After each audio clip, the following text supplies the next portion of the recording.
லோகேஷ் கனகராஜோட இயக்கத்தில் கூலி படத்தில் நடிச்சிட்டு வரார் ரஜினிகாந்த். அவரது நடிப்பில் கடைசியாக வெளியான வேட்டையன் படமும் லோகேஷ் இயக்கத்தில் கடைசியாக வெளியான லியோ திரைப்படம் சரியாக போகாததுனால இந்த படத்தை இரண்டு பேரும் முக்கியமான படங்களாக கருதுறாங்க.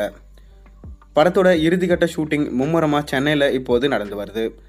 இந்நிலையில் படம் பற்றிய புதிய தகவல் ஒன்று வெளியாயிருக்கு.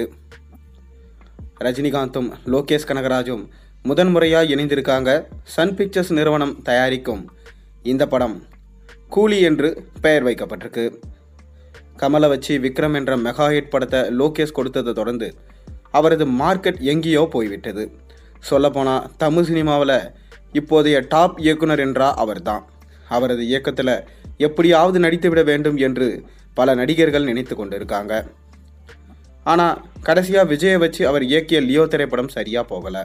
குறிப்பாக படத்தோட ஃப்ளாஷ்பேக் காட்சி குறித்து லோகேஷ் கொடுத்த பேட்டி ஒன்றை வைத்துக்கொண்டு அவரையும் படத்தையும் நெட்டிசன்கள் அடித்து துவைச்சிட்டாங்க. இதுவரை அவர் இயக்கிய படங்களில் லியோ தான் படும் மோசமான விமர்சனத்தை சந்தித்தது. அதே சமயம் பார்த்தீங்கன்னா வசூல் ரீதியாக படத்துக்கு பெரிய ரெஸ்பான்ஸ் கிடைச்சது என்பதும் ஒரு வகையில் உண்மைதான். ஆனால் பாக்ஸ் ஆஃபீஸ் வட்டாரம் என்ன தெரிவிக்கிறாங்க? படம் பிளாக் பஸ்டர் ஹிட் என சொல்லிட்டு வராங்க.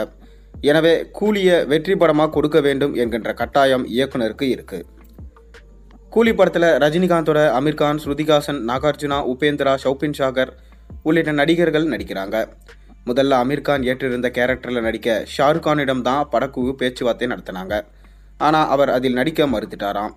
முதன்முறையாக அமீர்கான் தமிழ் படத்தில் நடிப்பதனால எப்படிப்பட்ட ரோலினை லோக்கி அவருக்கு கொடுத்திருப்பாரு, ரஜினியும் அவரும் தோன்றும் காட்சிகள் எவ்வளவு மாசாக இருக்கும் போன்ற எதிர்பார்ப்புகள் இப்போவே எகிரியிருக்கு.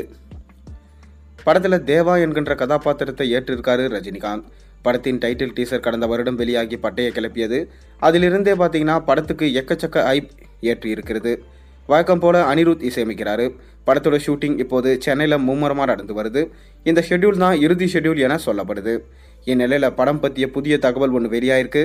அதாவது இந்த படம் கண்டிப்பாக இந்திய அளவில் வசூலில் சாதனை படைக்கும் என்று கருதப்படுது. ஏனெனில் ரஜினி, லோகேஷ் என இரண்டு பேருமே இந்திய திரைத்துறையில் பிரபலமானவங்க. எனவே இந்த படத்தோட OTT ரைட்ஸை வாங்க பல நிறுவனங்கள் போட்டி போட்டு வராங்களாம். அவற்றில் நெட்ஃப்ளிக்ஸ் நிறுவனம் தான் முன்னணியில் இருப்பதாக சொல்லப்படுது. அது மட்டுமின்றி எவ்வளவு தொகை கேட்டாலும் பேரம் பேசாமல் கொடுத்துவிட்டு வாங்கிவிட அந்த நிறுவனம் தயாராக இருக்கிறாங்க என தகவல் தெரிவிக்கப்படுது. அதைத் தொடர்ந்து இந்த படத்தோட ட்ரெய்லரை மார்ச் மாத இறுதியில் எதிர்பார்க்கலாம். பொறுத்திருந்து பார்ப்போம். நீங்கள் கூலி படத்துக்காக அந்த அளவுக்கு வெயிட் பண்ணுறேன் மறக்காம கீழே கமெண்ட்டில் சொல்லுங்கள். மேலும் சேனலில் போகிற ஒரு வீடியோஸும் பிடிச்சி மறக்காம சேனலை சப்ஸ்கிரைப் பண்ணி லைக் பண்ணுங்கள், பெல் ஐகானை ப்ரெஸ் பண்ணுங்கள்.